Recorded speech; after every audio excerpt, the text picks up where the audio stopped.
What can the world learn from COVID-19?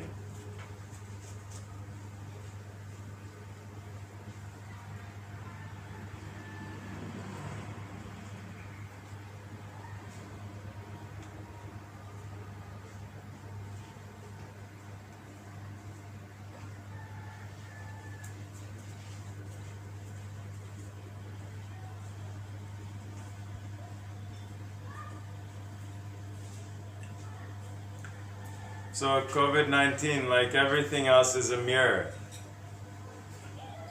All of life is a mirror that's reflecting it back to ourselves.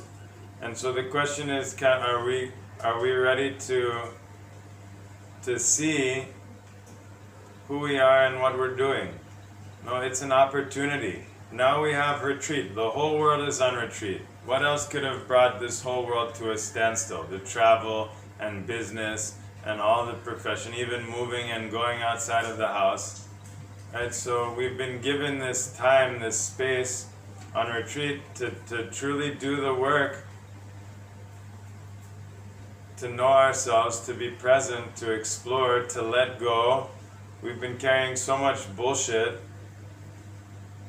around with us, to put it down, to come back into tune with ourselves, with our hearts, to establish a healthy rhythm of life where we're not neglecting ourselves or those around us or our environment.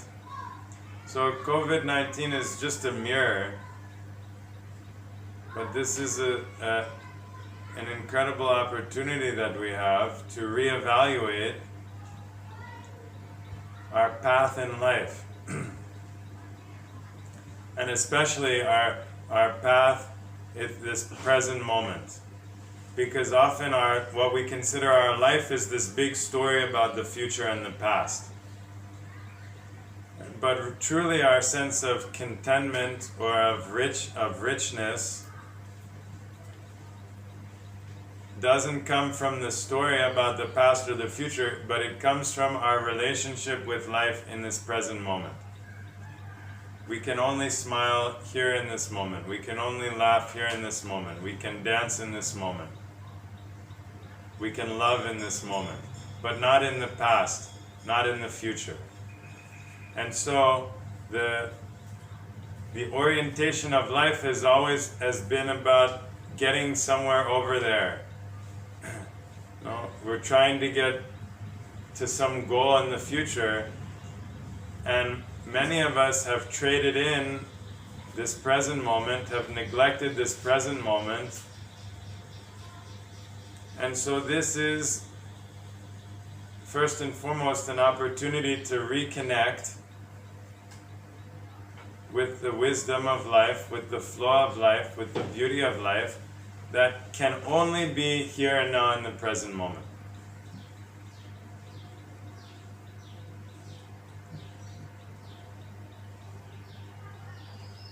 And from this perspective, then there's endless lessons. It's not a lesson. No, all of life, when the instrument is in tune, then we can play anything on that instrument.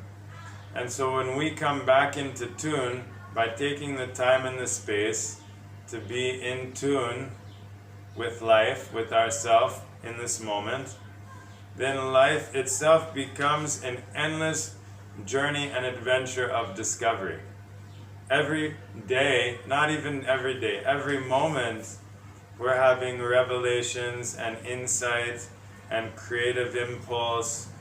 We're shedding dead layers of skin. No, we're continually growing. The garden is growing every moment. And so I think this is a gift. We were so out of balance. We're abusing this planet and one another in unimaginable ways. We've been raping the life and the natural resources and the elements and destroying this world and ourselves with this level of consumption and entitlement. And so now we have this opportunity, this retreat, this space to really dive in and do the work, what we've been putting off.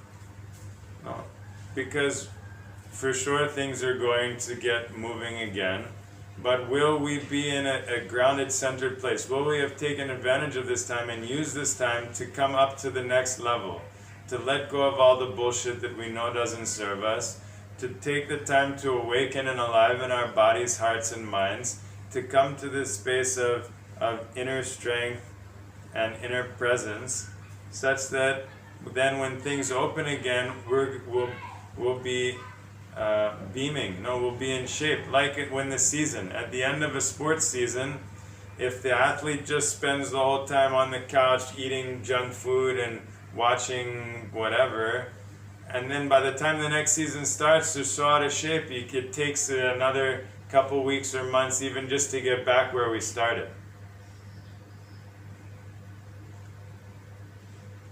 But if we use this time in between the seasons for deep reflection and for deep self-care and self-love, and to learn a new language, to learn new ways of moving, to learn new ways of speaking, of listening, and then we'll be in a prime position, because we'll be at the peak of our health and fitness, physically, emotionally, mentally.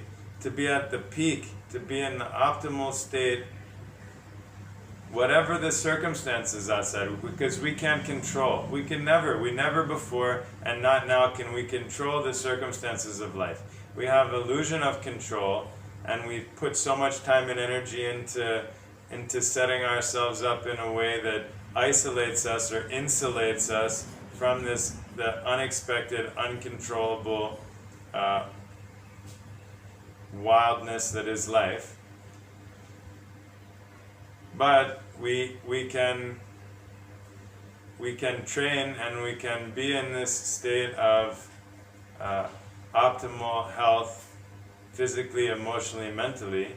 And so this is the way that we can use this time wisely, to grow and to integrate. Not that it's easy, but whatever. It's the same as training anything else. Musicians train and learn such complex pieces of music, by repeating over and over again. So for sure, right, we can learn and train ourselves to be in a state of present moment awareness, to be in a state of creative flow, to be in a state of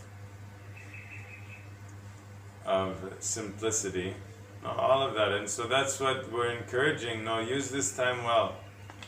In order to use the time well, we have to set up some kind of structure, some kind of program. Otherwise, if it's anything, anywhere, all the time, very difficult to work with that energy. So we need some boundaries.